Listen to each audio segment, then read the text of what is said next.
திடீரென பெய்த கனமழையால் கள்ளக்குறிச்சியை அடுத்த கூட்டடி கிராமத்தில் சுமார் 5 டன் அளவிலான நெல்மணிகள் மழையில் நனைந்து சேதமடைந்துள்ளன. இது குறித்த கூடுதல் தகவல்களை எமது செய்தியாளர் ஸ்ரீபாலாஜி வழங்கிட கேட்கலாம். ஸ்ரீபாலாஜி வணக்கம். தற்பொழுது அந்த பகுதியில் இருக்கக்கூடிய விவசாயிகள் இது தொடர்பாக முன்வைக்கக்கூடிய கோரிக்கைகள் என்னென்ன?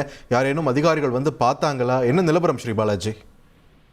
அதிகாலை 3 மணியில் இருந்து உளுந்தூர்பேட்டை மற்றும் அதன் சுற்றுவட்டார பகுதியில் பலத்த மழையானது பெய்தது. அதிகாலை காலை 6:30 மணி வரை இந்த மழையானது பெய்த நிலையில் உளுந்தூர்பேட்டை அருகாமையில் உள்ள கூட்டடி கள்ளக்குறிச்சி என்கிற கிராமத்தில் நேரடி நெல் கொள்முதல் நிலையம் அமைப்பதற்காக வைக்கப்பட்டிருந்த இடத்தில் நேரடி நெல் கொள்முதல் நிலையம் அமைக்கப்படும் என அந்த ஊரில் உள்ள முக்கிய பிரமுகர்கள் கொடுத்த வாக்குறுதி என்பது அந்த ஊரில் உள்ள விவசாயிகள் தங்களது நெல்மணிகளை அங்கே ஒன்றாக சுமார் 10 டன் அளவிற்கான நெல்மணிகளை கொட்டி வைத்துள்ளனர். இதற்கிடையே திடீரென பெய்த இந்த மழையின் காரணமாக சுமார் 5 டன் அளவிற்கான நெல்மணிகள் முழுவதுமாக மழையில் நனைந்து சேதமடைந்து விட்டது. இதனால் ஆத்திரமடைந்த விவசாயிகள் உளுந்தூர்பேட்டை சேந்தநாடு சாலையில் சாலை மறியலில் ஈடுபட்டனர். தங்களது மாட்டு வண்டிகளை சாலையின் குறுக்கே நிறுத்தி மறியல் போராட்டத்தில் ஈடுபட்டனர். எனினும் மாணவர்கள் பள்ளிக்கு செல்லும் நேரம் என்பதால் தங்களது மறியலை அவர்களாகவே கைவிட்டுவிட்டு சாலையின் ஓரமாக நின்று போராட்டத்தில் ஈடுபட்டுக் கொண்டிருந்தனர்.